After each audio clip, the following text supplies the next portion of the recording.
Hello, Fearless Gamers, and welcome to another podcast here on Fearless Games. I'm Matt the Vet, and today I am joined by... James Wildcard. In case you didn't notice. Exactly, right? So, I don't normally follow this type of stuff, but I gotta say, I don't really know what's gonna happen now, because Leo finally got an Oscar. Yeah. And he was the running joke on the internet come Oscar season. It's like, just give Leo an Oscar. And now that he's got I'm surprised there wasn't a Leave Leo Alone right. video. Right? But, you know that guy got on Oprah? Really? Yeah, he was on Oprah for just making a video and crying that everyone makes fun of Britney. Fantastic. But, so yeah, Leo got an Oscar, and it's funny because in one of the pictures people took, he's holding the Oscar, holding like this envelope thing, but the way he's holding it, his middle finger's sticking out to hold it, so it's like he's giving a middle finger to everybody, but he's holding stuff, which I'm sure was deliberate. But, I'm surprised that nobody, has photoshopped My Precious yet. Right?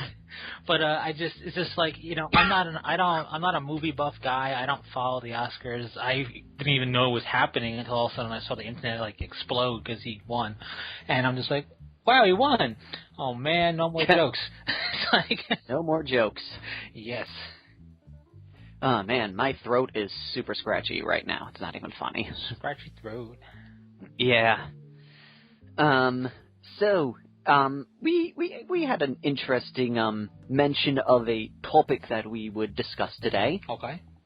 And I think it's a very interesting one. I need to do a review on these guys anyway, but hopefully I'll get one out soon because my new job kind of steals up all my time. Of course.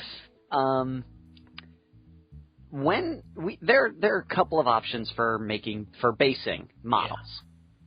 There's, grabbing flock, grabbing real water, grabbing simple green stuff, and all this other crazy train building materials to make your own custom bases that look all pretty and beautiful. And then there is purchasing pre-made bases that you just need to paint, maybe add some flock, but for the most part, the hard work is done for you. Yeah. And I'm wondering, when is it too much to buy pre-designed bases, and when is it too much of that kind of stuff? Do you mean monetarily? Purchasing, yeah. When do you feel like it feels like you're just sitting here going, I really kind of just should have made these myself? It's a tough call, particularly in the GW universe of making stuff on bases. And I say that because we have such an array of base sizes going on here. So, if you get something for a Dreadnought versus something for a Space Marine to stand on, the base per base cost is going to be drastically different. You're looking at a huge base versus a smaller base, and then a flyer base and stuff like that. Mm-hmm. And it really is a tough call because, for example, you can get 100 bases from GW for $40. Yep. Which is a really good deal. You can get 10 for basically $5. And depending upon the sculpted bases you buy, which you paint block on yourself, depending upon which ones you buy and everything, it could be roughly $1 a base-ish. Now, to give a example here, because you mentioned, for $50 you get 100 bases. Yeah, $40. $40 bucks. Yeah. You get 100 bases. When I recently went out to the war store because I was out in the area, so I was like, you know what the heck? Day's end, I got yelled at by a silly manager for something stupid, so why not? Yeah. I went out and I bought one Dreadnought base, and, let's see, a couple of bags of 25 mils. I forget how many come in a... Let's see, I'm going to look this up real quick. Yeah. I bought a bunch of secret weapon miniature bases. Mm-hmm. And the ones that I particularly purchased were, let's see, resin bases, beveled edge, ghost stones. I bought the ghost stones because they're probably the best out there for what you're getting. I bought 30 25 mil ghost stone bases. I bought one bag of, where is it?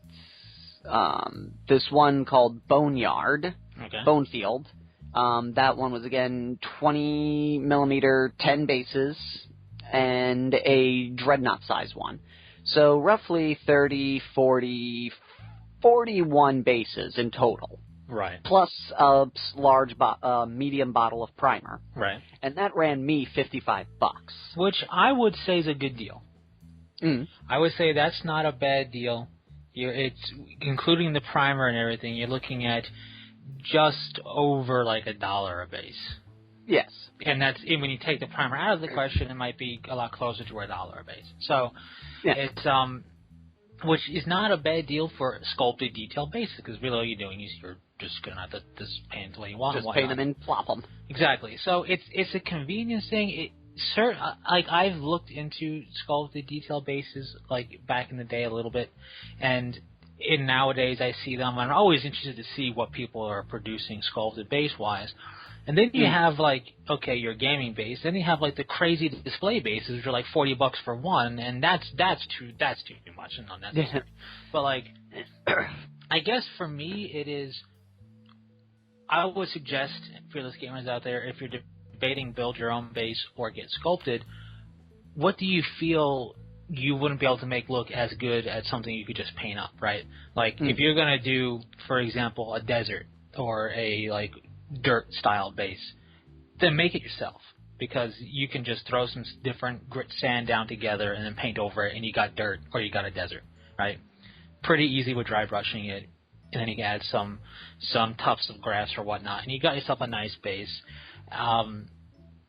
But if you're like looking at it going, man, I'm not really good at putting together urban rubble or a tile or making a tile or wood plank setup, I'm just not good at doing that and doing it consistently, then it's going to be worth your while to purchase a decently priced set of sculpted bases.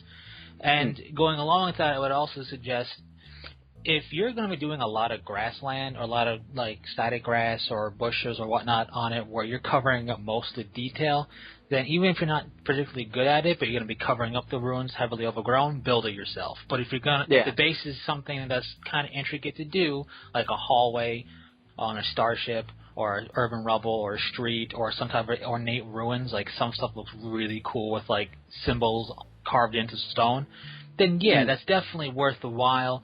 But you're going to want to do a little bit of shopping around to find your best deal, because you obviously want to spend as least amount of money as possible. But as long as you're not getting like $5 per base, unless it's 60 millimeter bases, then, or 130 millimeter bases or 80, then you're kind of looking at a pretty decent setup.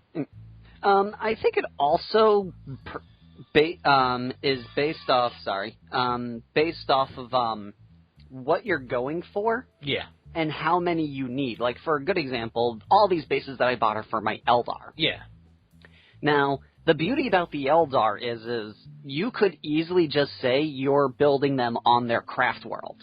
And a craft world has a million different locations and a million different scenery pieces. Exactly. So you can do, like what I'm doing, half and half. Like, all these ghost stones that I bought are for, like, HQs, maybe one squad of Guardian dudes, but it's primarily going to be like the HQs and the leaders of the groups. That way you could go, oh, they're like in a standard generic like military like room, and then have all the other dudes on like all my Dire Avengers and all my Aspect Warriors are all on fancy terrain to match their shrines. Yeah. Like I got some Scorpions on swamps. I have some fire dragons on some lava bases. I've got some rangers in like some babbling brooks. So I also feel on top of it is highly based on how many you need. Because depending on, there's some, like you could do like an easily like, oh, I want to have a bunch of babbling brooks.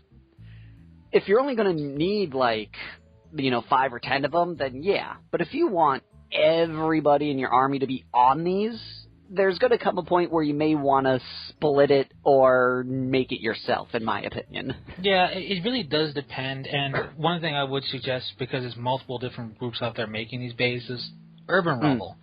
You're not going to want to buy the same set, the same, let's say, 10 different styles, because if you have 30 guys, you can have 3 guys on the same looking base, and it can just be weird, right? Yeah. It can work for you, fine. If not, you're going to want to look around.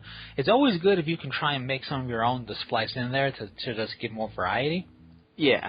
But really, yeah, it does come down to what are you going to be doing, what is your concept, how many do you need, and so on and so forth. It's one of those things, the bases, that you don't want to forget about them and then panic buy or do something.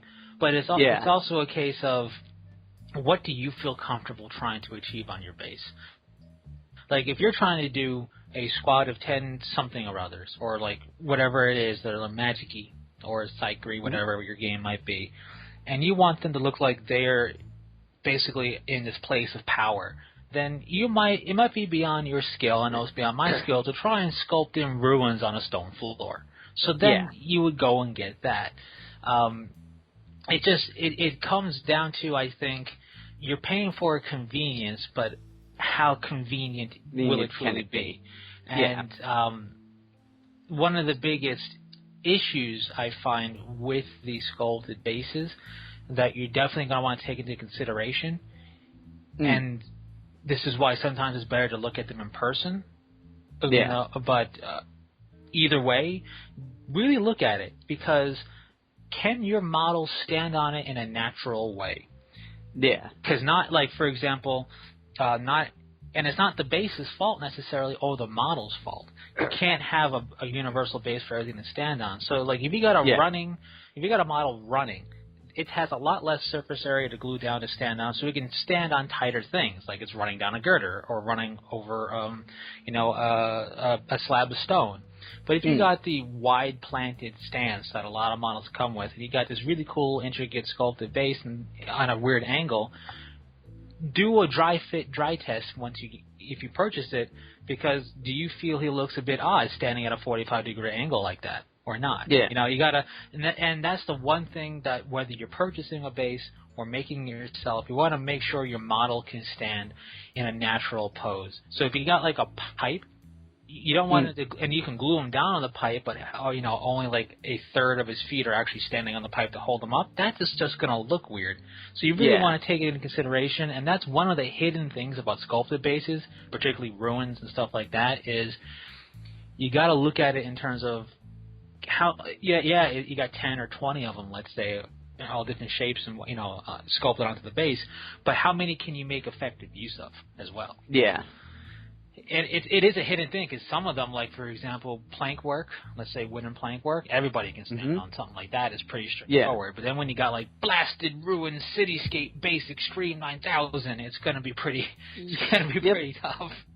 Yes, because that's one thing, like, I noticed, like, right away with the bases I purchased. Like I said, I bought the Ghost Stones, and a lot of them have these raised areas. Right. And it's like, ooh, all these minis I'm going to have like are like either metal or have this funky thing around them. So the challenge is then how are you going to get them to sit on the base with them not looking like you just haphazardly glued them onto these bases? Right. And with that, whether they're metal or just an oddly shaped model going on a weird base, if you can get it into a natural pose but you're not confident in how secure it is, these resin bases are solid. You can pin your base to your model to help out. Like my Azrael model is pinned to the base he's on because it was just added security. So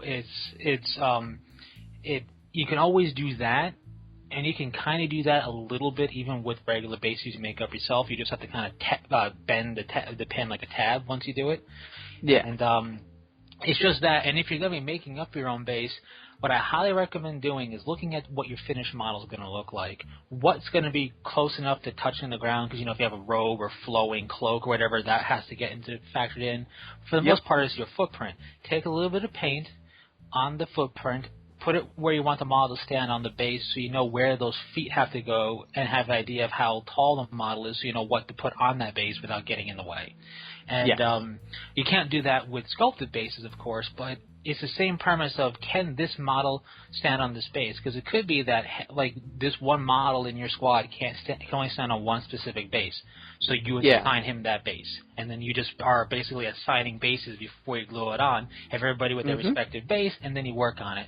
And it sounds like, oh, that's super easy, but you'll be surprised. I've been there. It's like, well, not glue the wrong guy on the base. It's like, it's like, well, and that's the only thing. Like, resin bases, great. I think they're a cool opportunity for a lot of stuff. But one of those hidden things that you don't really hear talked about a lot is making sure you can fit stuff on them.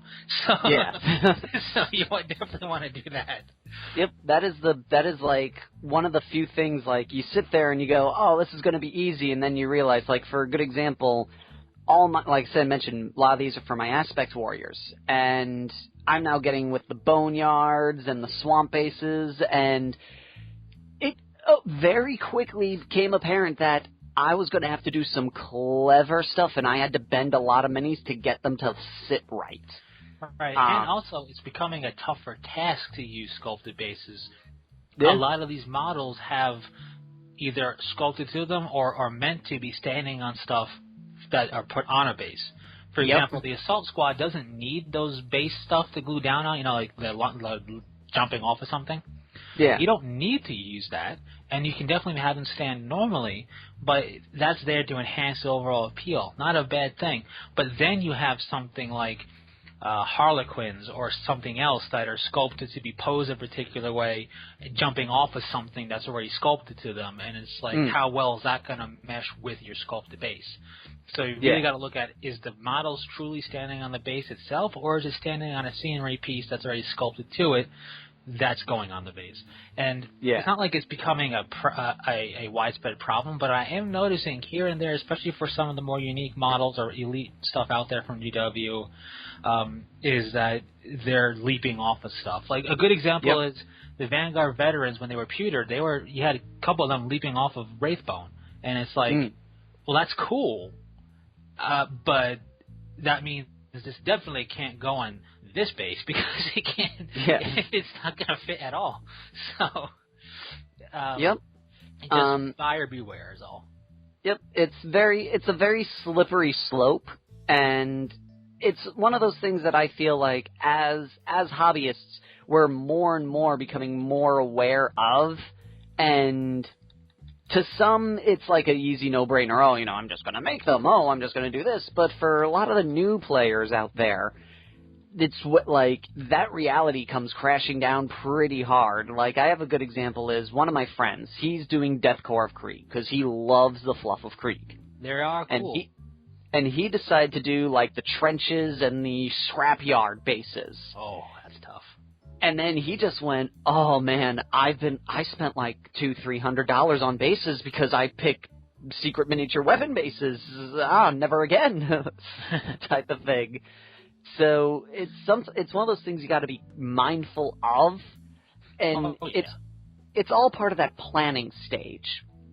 Because when you know what you're going to be buying, you got to you have to always look into the future, especially when you're building an army for the first time. Because it's always going to be, okay, what am I buying? And basing should be part of that set. Is, okay, what am I going to be basing these guys on? I have when I got into the game, I really, like, I had to paint 30 I had to do 30 bases at once because I got into the mindset of, the models, I finished the model, or the miniature itself, so the model is finished.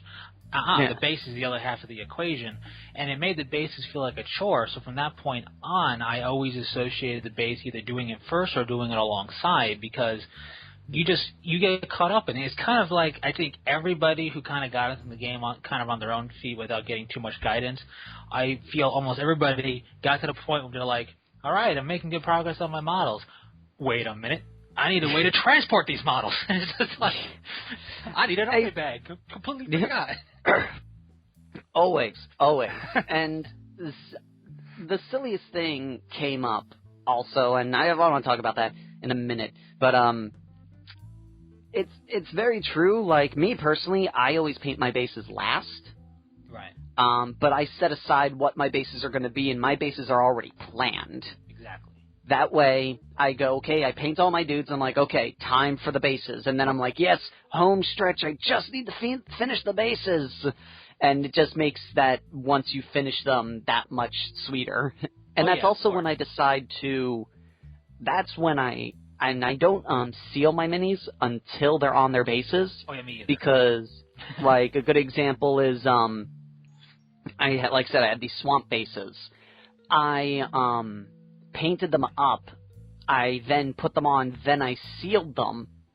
Then I put the water effect down because it would have been a nightmare to try and get the seal on the mini without it touching the water and making the water look weird and all this other crap that you have to deal with. Exactly, and that's another thing with bases. Like, you have to also keep in mind what effects you're going for. So, like, he just the vet just said, if you're going to be doing water effect, you're going to want to get everything else in place and done, where all you're doing is adding the water effect as the final touch.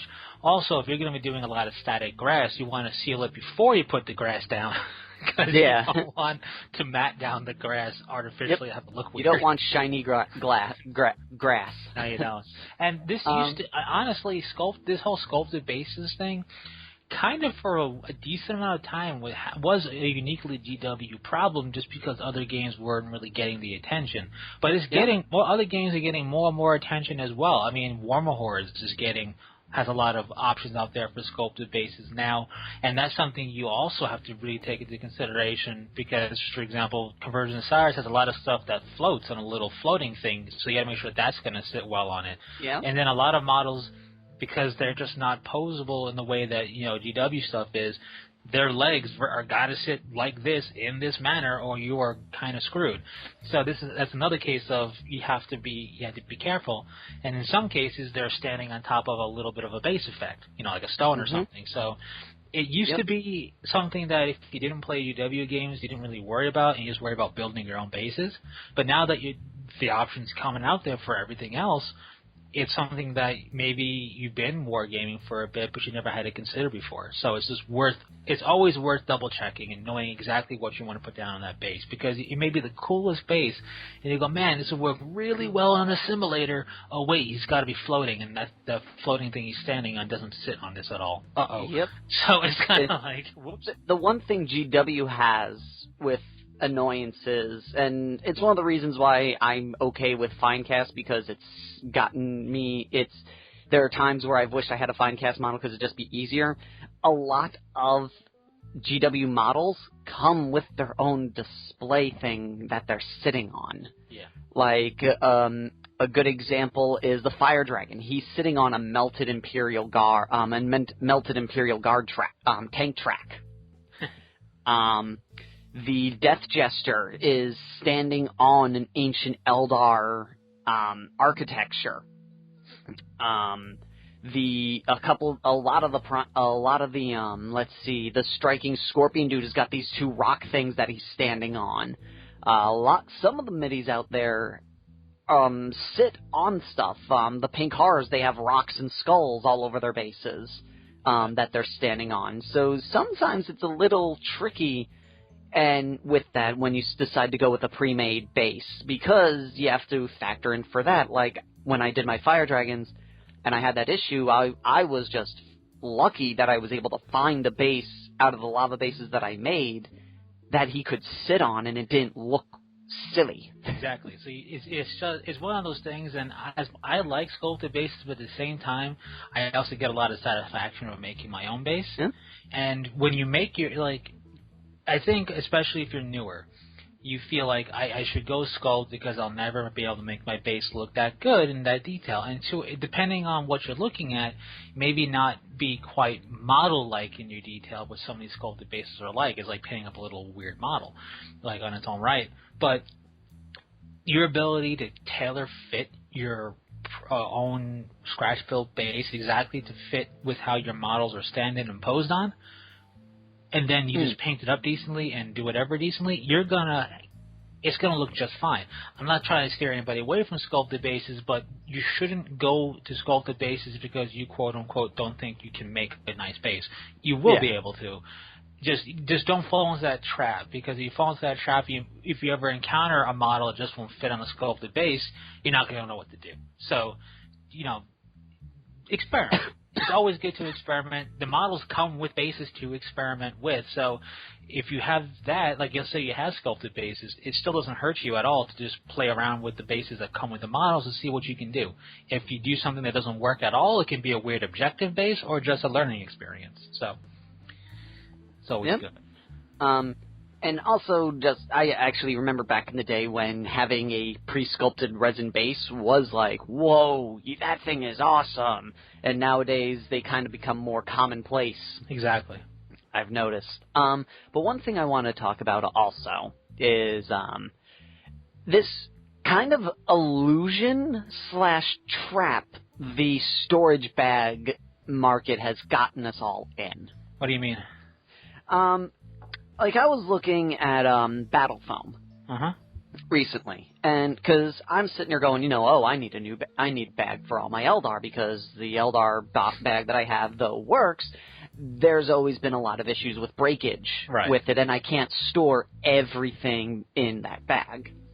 So I've started going into Battle Foam to look at different bags, different foam trays and such, and one person went, well, you already have a bag, so why not just buy the foam? And I sat there and I went, you know what? I'm wondering, why don't I just buy the foam by itself? Right. So I did all the money mathing, and I noticed that a lot of times, companies kind of make it where, yes, you can buy the bag and the foam separate, but you end up paying just as much, if not more, when you buy the foam separate without buying a bag. Yeah, it is a little odd. And because, like, I did the math once for a 12 inches of foam. And 12 inches of foam ended up being like, say if you bought a bag, it was $150 for a 720, something like that, like 100, 120, I forget how much. The foam ended up being another $80 by itself. Yeah. So it's like, wow, at that point I might as well just buy another bag and get the foam for free. Yeah, it's a weird situation Army transporting has been, and it's one of those things that, again, over time, there's been more and more options. I remember where it's like, so you're going to get a Sable case, right? And it's like, well, yeah, obviously, because it's the only game in town that's not a clamshell thing or something. And I like Sable cases, don't get me wrong. But, like, now you have Battle Foam, and that's the only company I can remember the name of besides Sable. But I've been to, like, 3 or 4 other websites looking at cases. And they come in every kind of shape and size of the rainbow, which I know sounds weird because it's not color, but you get my point. It's one of those things where, we as gamers don't think of just when we think of a bag with something in it, we go, I can't possibly put something else in there and take the foam out because that's the Eldar bag or that's the Space Marine bag, because the foam's removable. We remove it to take the models out. But yet it's a bag we associate ownership with just one force. Now, for an ease of storing things, every army having its own bag is ideal. So you don't have to worry about the foam falling over or whatever. Yep. The weird thing is, I feel like with as space age as Army transport bags have gotten now, and they really have, with laser cut, super perfect, down to the millimeter, perfect snug fit every time. We've gotten to the point where it's kind of like, I think we've gotten too specific with Army bags, in all honesty, because the good old pluck foam works just fine. Like I feel like now everything is being catered towards if you don't have perfect laser precision cut, then your model's gonna fall apart, and we don't offer anything but precision laser cut, or we only offer this, or the pluck foam has become more expensive now because it's fallen out of favor or whatever, and it's kind of a specific order thing. It just, I don't know, it feels weird. Like, I've noticed a lot of that, and I've also noticed less and less people are just buying the foam and using what they have as a transport, and that could just be because less and less people have that, but I've noticed people who bought foam who just use like a tote. They just put the foam in the tote and carry the models. Now, I'm not saying this is a good or a bad thing, it's just an observation, but I feel like specifically Army transport bags have gotten, in terms of variety, too various.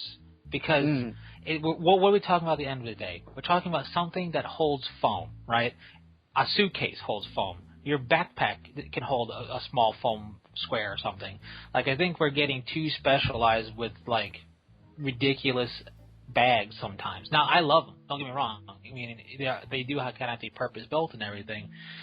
But I just feel like the market is at a point where it's just kind of, especially for the new person and getting into the game, any type of war game and needs a bag or transport, is look at it going, I don't even know what to do. I don't want to make the wrong decision, but there's 50 million decisions. What do I do?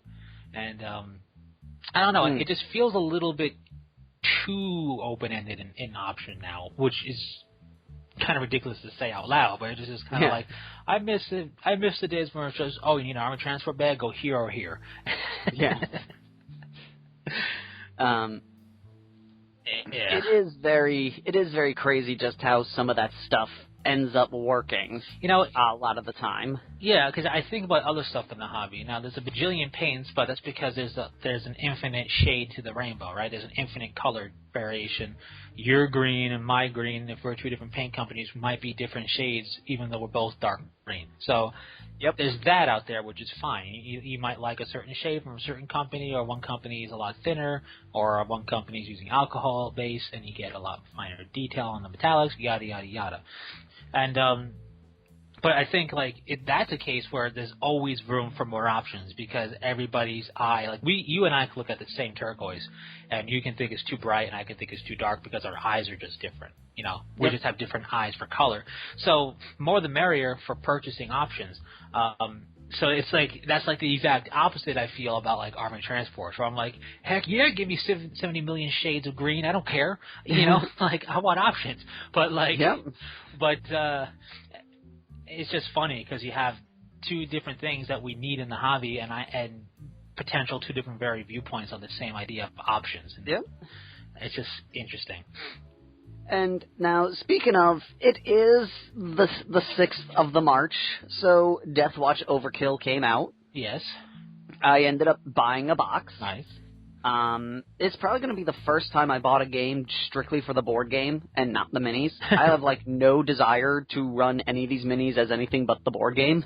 Yeah, they're really cool minis, but I totally understand what you mean by that. Because I'm just like, the Deathwatch thing is kind of cool, but looking at it, there's a lot of issues with the Deathwatch formation that makes it kind of like, why? Because the whole formation, its special rule is they act as one unit and must stay in coherency with each other. Yeah. There are 3 dudes with a bike and one with a bike and one with 2 jetpacks. So you've just made 3 dudes cut down their movement option from 12 to 6. Well, yes, and that also gives you weird amoeboid movement because you can move things and then have them jump 12 and still be in coherency but get closer. Yeah, you have to play a little bit with the movement. Yeah. But it's like, I don't see a real benefit to them. Well, the Gene Stealer Cult one is a lot nastier, in my opinion. The thing with Deathwatch as a thing in 40K the War Game is that they used to have a PDF for really cool rule set. They could only be infantry. They couldn't have jump infantry. They couldn't have bikes or Terminator armor for the rule set. And they had the ability to be led by a captain or led by a librarian, and they had rules akin to what Sternguard eventually got, but also extra rules on top of that. And it was a cool thing back in 4th edition. Then once Sternguard came out as a squad, there was no reason to have anything specific to Deathwatch because all you would do is build a Sternguard squad, which has the special issue ammunition, and you would just make them look like a Deathwatch squad, and it was problem solved, right? So, so with that, like you're looking at Sternguard and going, that answers the Deathwatch. It does. And then you look at Deathwatch, the Overkill game, which looks really cool and has the more fluffy Deathwatch way of being, bikes and jump packs and Terminators in there as well. And then you look at it and go, and I realized looking at it going, this is really cool, but playing them as Deathwatch in 40K,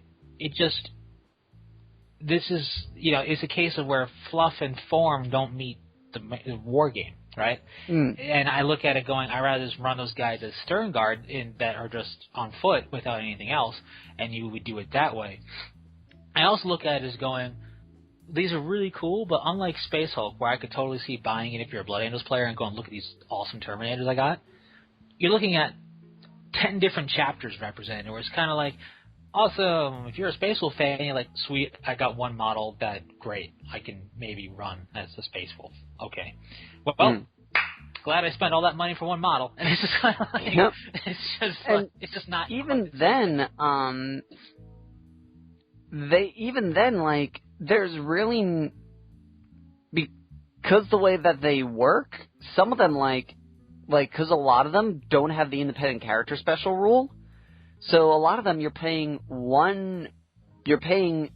money for a model that can't be joined by anything. And it's like, wow, this guy is a solo unit and he has nothing to help him for the fact that he's a solo unit. Right. I mean, it would be a case that if you bought it and let's say you play Imperial Fist, so you would just put that guy in your squad and say a sergeant or something. But it's one of those things where I look at it and I go, I like it. Don't get me wrong. I love Deathwatch. Oh yeah. And it's just one of those things. I'm looking at it and I'm going, this is cool because now I look at it as this is kind of like a semi-middle road to getting you to play the Deathwatch RPG, because it's not going to be truly an RPG, but we are going to have an instance now where that chainsword can have more of a proper representation, or that, you know, certain things that we just go, oh, it's a close combat weapon, no big deal in the war game.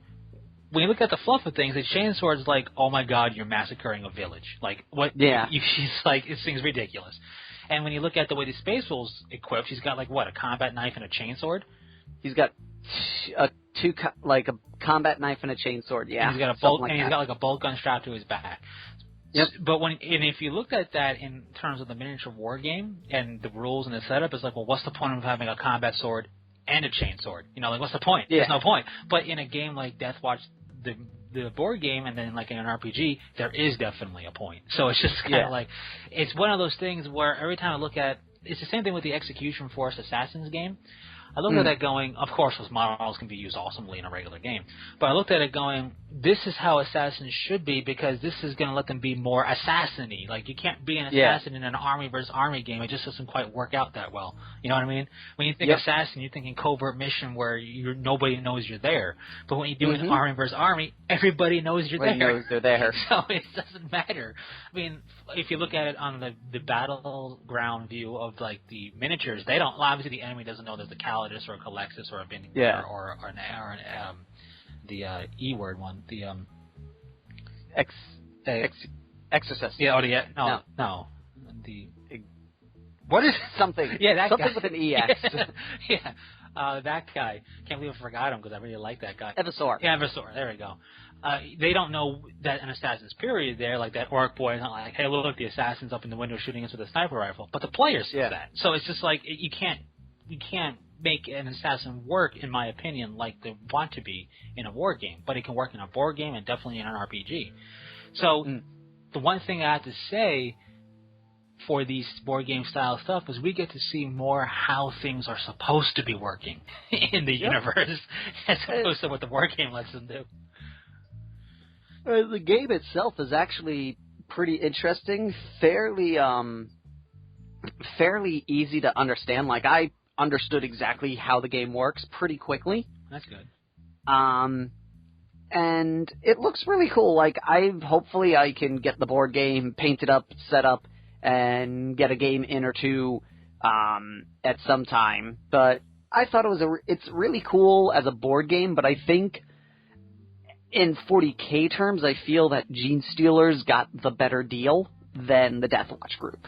Which, you know, which is fine, because Gene Stealers needed it. Tiernan needed something, and one of the cool things, I'm going to just say because it's free on the website right now, is the formation, the big, the Deathwatch group is they can get reroll on ones, I think, and they act as a single unit. Gene Stealers have it where they get Illick's infiltrate special rule, which is they can infiltrate anywhere on the board as long as they're 1 inch away from an enemy opponent. Yeah. And they're allowed to assault that same turn. So you can have turn 1 assaulting, and as long as the leader Gene Stealer dude is alive, you're fearless and have adamantian will. Well, see, that's good. I mean, and, to be honest, Space Marines are the Death Watch thing is whatever, but we're looking at the elite of the galaxy, basically. So they're already a potent thing. Yeah, they have to be a coherent unit, but they're going to mess stuff up just being Space Marines together. So it's good that the Gene Stealers got to feel more like the terror that they're supposed to be, because the Gene Stealer is the alien from Alien, when you think about it. It just looks different for copyright reasons, I'm sure. But the Gene Stealer, I mean, the Tyranid Lord looks like the alien from Alien, but that doesn't act like it, so it's completely different. Yeah. But the Gene Stealer, he's psychic. Yeah, the Gene Stealer is the horror aspect of that army. They are the horror movie version of it, basically. Yep.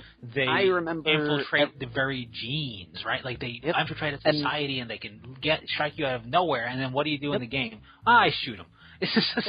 In the fluff also, their purpose is to pre-gather DNA, so when the NIDs come down, there's a bunch of DNA not fighting them to not get eaten. They just go, eat me, and then they get the DNA from them. Yeah, they're basically the homing beacon for the hive mind to go, I'm gonna eat this planet.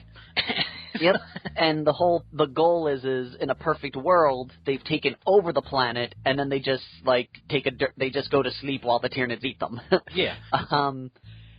I remember when Third Ed came out, everyone always going like, "Oh, Gene Stealers are so nasty," da da da da da da da da da. And then they got their new codex, and I saw them, and I'm like, "These are them? These guys kind of stink."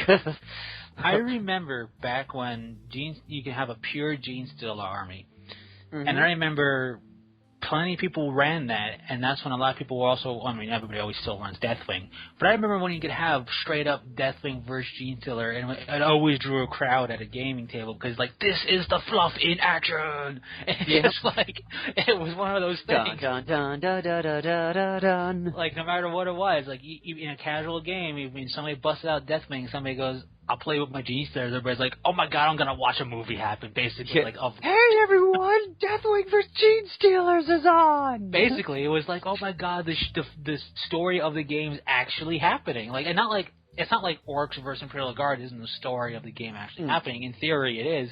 But this was an actual story actually happening. It was... Yeah. Especially... It's intense. It's what people... Basically, in a way, it's what people came to see. Yeah. And especially if the Deathwing had a librarian in it, because it's two heads talking, even if it wasn't actually two heads talking, the librarian. But it's oh my god, it's the librarian leading a Deathwing force against Gene Stealers, just like that short story. And it's just it was a cool thing back in the day. And there were other games like that, but it always struck a chord because you had two very, very different styles of play, equally deadly, trying to outwit it wasn't just Gene Stealers rush you, because if they just rushed, they would get torn apart by the Stormbolter fire. And it wasn't like Deathwing just going to stride in there, because if the Gene Stealers got into close combat, they could get ripped apart in close combat if they weren't careful and if they weren't lucky enough. Right? Yeah. They weren't just going to fall over, but with the rending the way it used to be and all that, they were really dangerous in close combat. So you had a case of not just Horde versus Small Force, what's going to happen, Horde rush, Small Force shoot them. It was more of a dance as well. It was really cool because you had two highly specialized forces, equally dangerous at the time, trying to get their strength to come into effect without getting taken by the enemy. And obviously that's how games go, but it was just cool because it wasn't it was just all Gene Stealer all the time, and it was a bunch of Deathwing dudes going, I'm gonna shoot it, and it's basically it was just cool, and it's one of the things I miss, and it's kind of cool to see it come back in a more fluffy way with things like the board games. It's something that I want. It's one of those things that I hope to see happen for other games. I hope to see Infinity. Well, it's going to take a while for Infinity because of how new it is in comparison. Because it is. You got a 30-year-old game versus a 5-year-old game. It's pretty something like pretty that. new in comparison. But even Warhammer Hordes and then Infinity and then other war games out there, I want to see them have spin-off board games where the fluff can be more of a thing represented rules-wise. Because it's not the game that's, because even with Warhammer Hordes, those rules are for playing the war game and doing tournaments and stuff. So I'm sure there's, the Death Jack could be way more scary in a game where it's like Death Jack and you're trying to run away from it, for example. Yeah, in most of the time in general with that, the Death Jack is a lot scarier in the RPG, mainly for the sheer fact that in the RPG, he's a cursed item. Exactly. That compels you to build him. Right. But even if you encounter one in the wild and you're going to try to catch with your Pokeball, right? Even if in that situation, wild Death Jack appear, go Pikachu. It's still it's like it would be like encountering a Demi-Lich in D&D. It's kind of like in that RPG element, you're like, oh no. But in the video game aspect that has a Demi-Lich, you're like, whatever, magic missile it to death, whatever, we're ridiculously OP because it's a video game. So, like in a war game, the Death Jack is a potent thing, just like the Thunderlord is a potent thing and whatnot. But in their fluff, they're just that much more order of magnitude is more potent. And that's why there's the age-old, saying fluff never meets rules. Because if you did, look at what would happen. Look at the movie Marines to show you what fluff Marines would really be like. It's ridiculous. So you can't have fluff truly represented in rules format, which is why I would love to see eventually some type of spin-off board game thing happen in the Warhammer Hordes universe, because there's a lot of cool stuff in there. I love the On Kingdoms. And I think it would be a really cool board game thing where it's like a melding of fluff, some war game-esque, some RPG-esque elements. And I'm sure Infinity has the same thing. I'm not as up on their fluff, but I do know a little bit, and it's interesting, and I know there's definitely things that could work better not better, but be more representative in a board game/video game setup, right? Yeah. So that's what I like. Every time I see something from GW, I look at it in that format, and I like it. And then I look at stuff, other games like Privateer Press's Warhammer Hordes, and I go, at some point they're going to do something similar, and it's going to be pretty cool. I can't wait to see it. And it's just, and that's what I like about it the most. It's kind of like why I like watching some of the Dragon Ball Z movies, because it's kind of like, I'm going to see some really high power action happen, and I like it. It doesn't matter if it's not really in the canon or whatever. It's like, I'm about to see fists flying and energy blasts happen, and that's okay. That's what I like. Yep. So, you get to see people punch stuff good. Exactly. It's kind of like why, I prefer to see that versus the end of the Matrix. It's kind of like, you came so close to being DBZ, but you just did it terribly. You did so close, and then you went Jesus-y. Yes. But like, it's the same aspect. That just reminded me. Did you ever hear that story about the person who claimed that they rubbed a Bible on the first Matrix poster and the head of Satan appeared? Yeah, there's so many things like that. It's just kind of like, okay, you go back to your tinfoil helmet. Everything's going to be okay. It's just like some of that weird stuff is just bizarre. No, it is. It is bizarre, and without giving any spoilers away, the latest episode I got to catch of Super was a little bizarre too. I don't know what happened, but me and Elena have a theory behind what happened. We'll have to do a quick discuss of that after the fact. Yes. But I'm glad it's I'm liking watching Super. Mm-hmm. Because, Well, let me put it to you this way. As a kid growing up in the 90s, your rites of passage on Saturday morning cartoons consisted of G.I. Joe, Transformers, X-Men, Sailor Moon, DBZ, and maybe Spider-Man. Yep. So, and then, of course, Power Rangers. Of course, but but that's not a cartoon. But that's not cartoon. Yeah. But of course that's in there. And then Pokemon the show eventually came in, but I was in middle school at that time and stuff, so I mean I still watched it, but I denied it. But I watched it. I played the video game only because I saw other people play the video game, so it was okay. Yeah, right. Same here, and I had a lot of fun with that. But like, Dragon Ball Z was one of those rites of passage. I can't count how many times I've been surprised to hear somebody you wouldn't expect to watch anything anime related to go, man, DBZ as a kid was a lot of fun. I'm like, and I go, what? Because it's like, you watched that? And it's just, I would not have called that. So having Super as a thing and being able to catch it in certain ways, it just brings that back, and I love it. I love that whole like nostalgia aspect of it. And the funny, go ahead. I'm just glad that we're now not getting our ending is Goku's ultimate goal in life is to beat up a little Indian boy. Right? Because that was really weird. Because Goku's got Vegeta, like, right there. He could just go to his house any day and go, yo, Vegetes, let's go battle. But no, he waited for a small Indian boy to show up, because that was the challenge. That's why I always hated Ooh, because it was one of those characters where I'm like, you can't throw something that's essentially brand new to us in the last, like, 2 episodes. It's like, yeah. What are you doing? But like, the weird thing is that, like, I was thinking about this the other day, because, you know, I've watched other shows, like Trigun and Outlaw Star and Good shows. Gundam Wing and all that. Yep. And I'm not one of those watchers, those fans who goes, you have to watch the, you know, as intended from Japan with subtitles or you're just a comp. Yeah. Like, when I watched Gundam Wing, I watched it as subtitle and I watched it with the English voice actors, and in that one, I just liked the English voice actors. And it's not like one superior to the other to me, it's like... How dare you, because Vegeta was in that. Right, but like, it's not like I hated it, it's just that this is my philosophy when it comes to voice acting. For example, I really enjoyed the DBZ cast. Like, when I hear Goku, I hear the Japanese voice. Only I try to hear it with English words because I don't know Japanese. But that voice actor is Goku. Not anything wrong with the American voice actor, but the Japanese voice actor is Goku, right? Yeah. That's the way it is.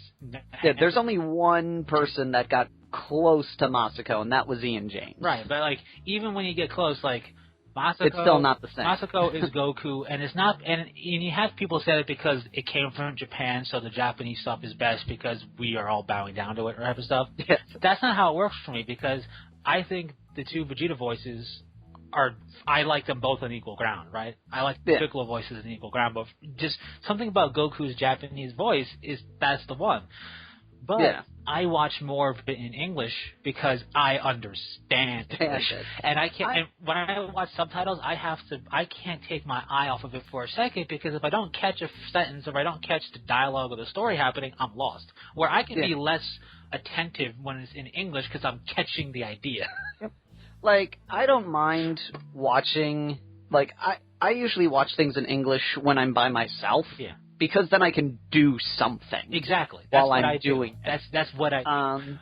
But there's only been 2 animes where I prefer listening to there's only been one anime in truth where I felt the English was better than the Japanese.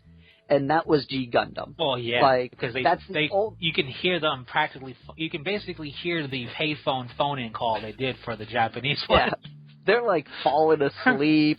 They just finished an anime, but they're contractually obligated to do this one. I mean, Domo Kashu's English voice acting was far and away better than anything that came out of G Gundam from the Japanese. There was studio. 1 or 2 scenes, but like all of the classic like Saturday morning cartoon finisher moves were so much better in English than they were in Japanese. And you know what? And I'm not one of those people who's gonna like. Okay, firstly, we all who grew up around it understand the 80s and 90s dubbing was not that good. Let me just say it was a product of the 80s and the 90s, okay? Yeah. So, like, obviously getting stuff correct, getting the right translation, period, and then getting the right syncing up with the lips as best you can. We've gotten a lot better at that. Yeah, and also back in the 90s, 80s, the Japanese culture wasn't as popular and or aware of. So there was a lot of jokes and a lot of comments in the Japanese that made no sense.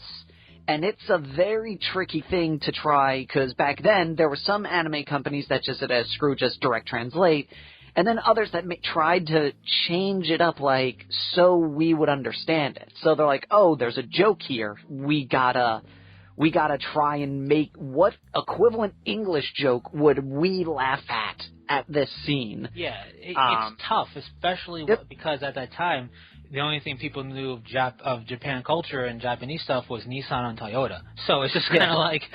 And the atomic bomb. And the atomic bomb. That was our culture dealing with World War II. But it's the only thing people knew about. Right. And Godzilla. Right. Godzilla, the only thing we knew that came from Japan that people understood the reference of was Godzilla, Toyota, and Nissan. So, yep. So it was very tricky back then. Like, nowadays, there's a lot more keeping the original dialogue as close as possible. Like, before they used to change the names from, like, Captain Harlock was, I think, like... No, it wasn't Captain Harlock. Goku Zero. Like, Goku was Zero, at one point. Yeah, well, that's something else, too. Legal rights to own things and stuff wasn't quite figured out well enough, which is why you had that one not Dragon Ball thing, because there was nothing named right and everything was terrible. That's why you had Rurouni Kenshin and Samurai X with 2 different names for everybody and voice actors for everybody, because it was kind of like, okay, well, we're going to do this, but we're going to call it something different. We're just going to change their names, and we're going to use different voice actors. So there was a very dark... And then there was also the situation like Robotech, where you had the rights to some, but not all, so you had to, like, chop it up and create something new out of it. Like, Voltron also was a creation of, like, 3 or 4 shows comboed together. Yeah, and that's very much an 80s, 90s thing. It was also the infancy of what would be the anime business, if you will, here in the States. Because it was the beginnings of it, so there's a lot of stuff that just had to be figured out through attrition and through time. Mm-hmm. So, counting that into the equation, right? I'm not going to... failing that, because if you listen to some of the stuff that didn't work because, well, it wasn't the actual show, it was them trying things, you just go, oh my god, I didn't even know what voice acting is. I mean, we had it's just like... that's actually a very nice idea right there, because back in the day, when the day of Icon, when that was a thing, in America, voice acting was not taken seriously. Whereas in Japan, it was taken seriously. Like, they were just as popular as the live action actors. Yeah.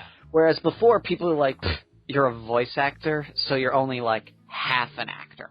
Yeah. Really. And also... And nowadays... When you think about it, we just had, like...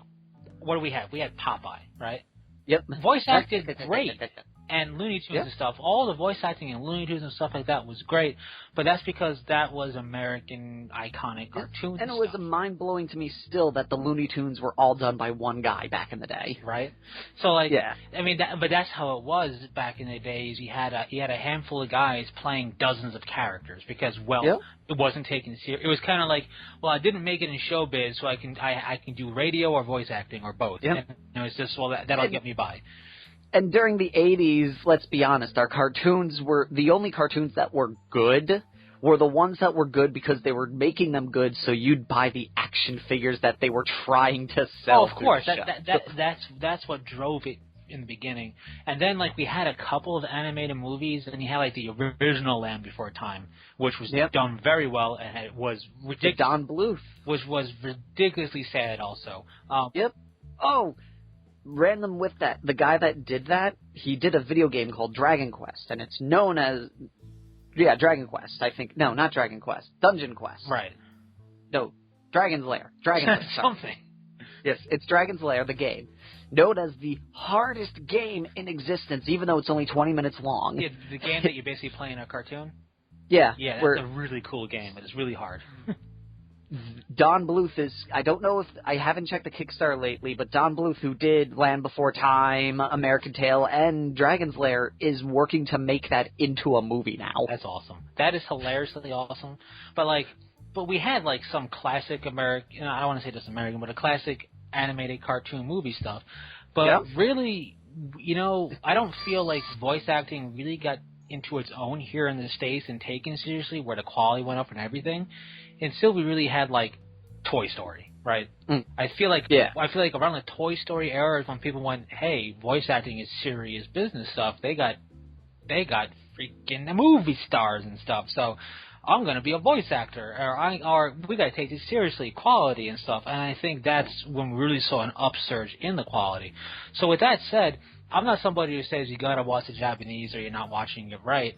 I'm just somebody who says, will I watch the subtitles? Sure, I got nothing against it. When I watched Crouching Tiger, Hidden Dragon, I only ever watched it in subtitles.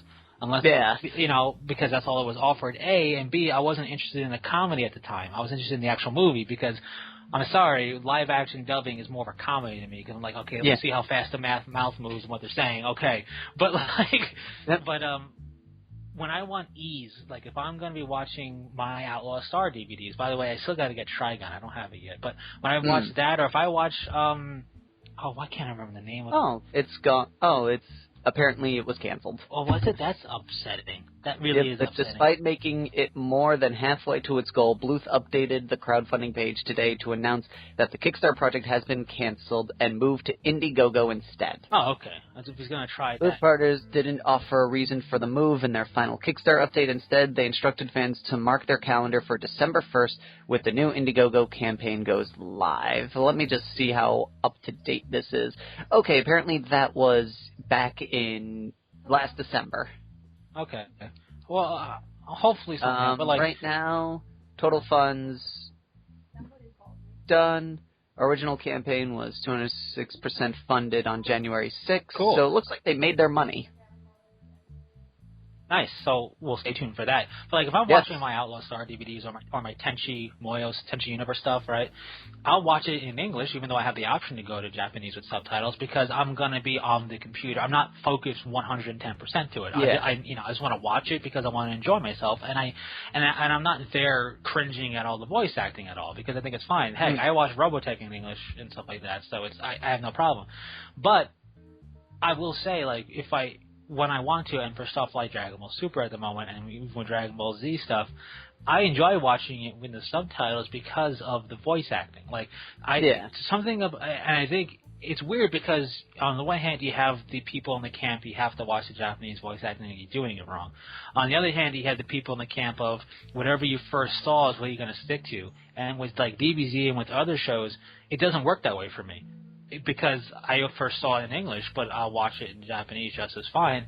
It's one of those shows, I think, that it gains something, and it's no different for any other anime like this, but I just feel it gains something with the Japanese voicing, particularly because I guess Goku's the main character and talking all the time whenever he's there. Yeah. It's just that it just feels more natural, I guess. It just feels like that voice, her voice was made for Goku. So. Yeah.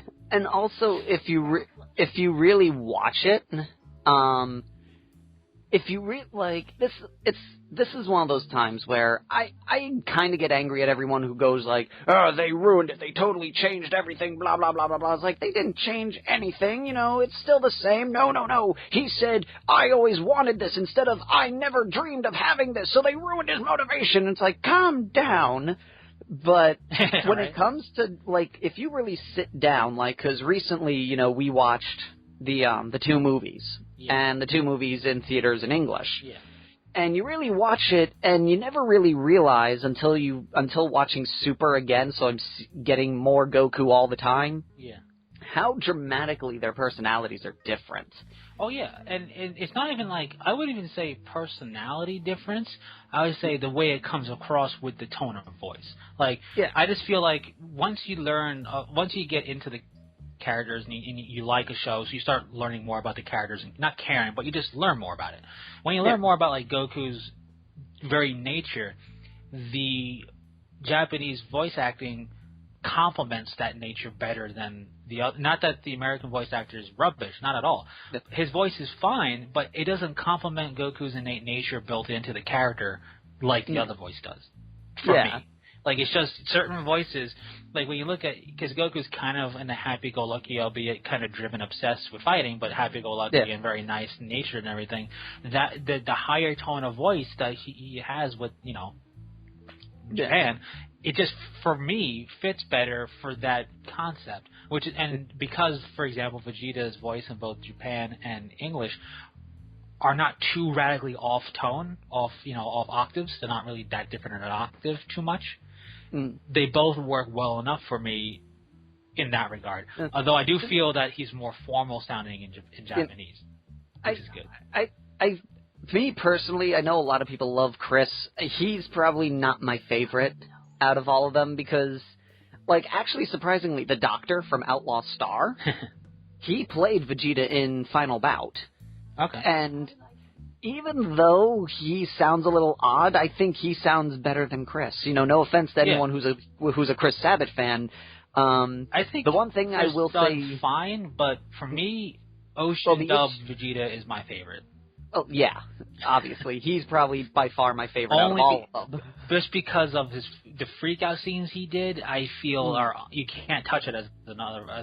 Like he captured that rage perfect. Like that's why. That's why out of all the people who've played him in the States. Yes. Which I think he's the only. Let's see, I think there's only 3 people that's played him. Goku's the one who has had the most voice actors. Yeah, but in America. But I'm not gonna go. It's not Ocean, or it's not Japanese. I'm gonna watch it just fine. Yeah, I'll watch it. But for me, it's less of a radical change in personality grasping because the octave of the voices are not too off. Which surprisingly, apparently, he does Vegeta last. Because after he does Piccolo and Shenron, he slowly are getting into deeper, gravelier voices. So by the time he's at Vegeta, his voice is so shot, he doesn't have to try to play Vegeta. That's hilarious. But apparently there's a running thing, if Sabbat ever goes to a voice acting session for Dragon Ball Z, people, walk down if someone's walking in the direction of Sabbat, the guy walking away will go, dude, Sabbat just did a recording, so watch out. Because apparently he gets really, agitated afterwards. Fair enough. I'll say the one thing for Dragon Ball Z with those actors, there's, no role that has screaming that they can't do now. True. That's very true. Which is if you ever watched Dragon Ball Z Fearless Gamers and Super, or if you watch that, there's a lot of screaming. There's a lot of screaming. Priority of being a voice actor on those things. That's one of the reasons why in Ocean Goku changed voice actors, because each actor was like, I can't handle all the screaming. But yep, Sean was told when he first got it to do it like a car. So he'd sit there and go, ah, ah, ah, and he sat there and went, why? And they're like, go, because it'll be easier. It's like, well, the Japanese person does it in one go, right? And he's like, yeah, no, if she can do it, I can do it. He basically went, if a little tiny, 60, 70-year-old woman could do this, he can. So he was determined to do that scream to the point where he passed out in the booth a lot. Right, and he's doing just fine. It's just, for me, he's just got the voice is too deep for Goku, and that's just because for me when I first saw the Japanese voice acting of Dragon Ball Z, when I watched my first thing in subtitles with it and whatnot, and I was watching it, I was the Goku's voice took me completely by surprise. Yeah, and then everyone is always shocked. I've yet to find anyone who isn't just at least going oh, so that's how he sounds. Yeah, I was surprised because you just don't expect that high octave of everything. Yeah, but immediately it just clicked. This somehow makes sense though. And that's the only reason why. And it's really just for Goku because almost everybody else I can take it or leave it. But with Goku, it just fit. And I guess when you're the main character and talking a lot, it has to just click so it work.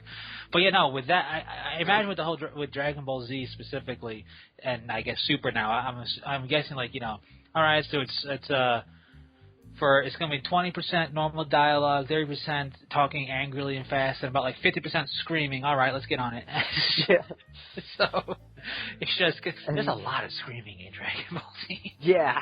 Yes, there is. I'm curious, has anybody ever broken down and timed it all throughout the entire Dragon Ball Z dome and then give us a final time of the amount of screaming? Because I wouldn't be surprised it was in the hours. Be curious. I wouldn't be surprised it was hours long from all the characters screaming all the time. Heck, half an episode sometimes is just screaming, so it's just who knows? Yep. And so, going off, we are out of time. Yes. So, thank you all for watching, guys, and let us know, do you think purchasing pre-made sculpted bases are worth it, or do you think a half and half, or do you think, no, just make your own? Exactly. And do you feel there's kind of this entrapment with cases where we can't just buy one or the other, we have to buy both, or else we are kind of feeling like we're getting ripped off? Right. And so, thank you all for listening, and until next time, Fearless Gamers, this is Matt the Vet. There's a wild card. Saying take care. Peace.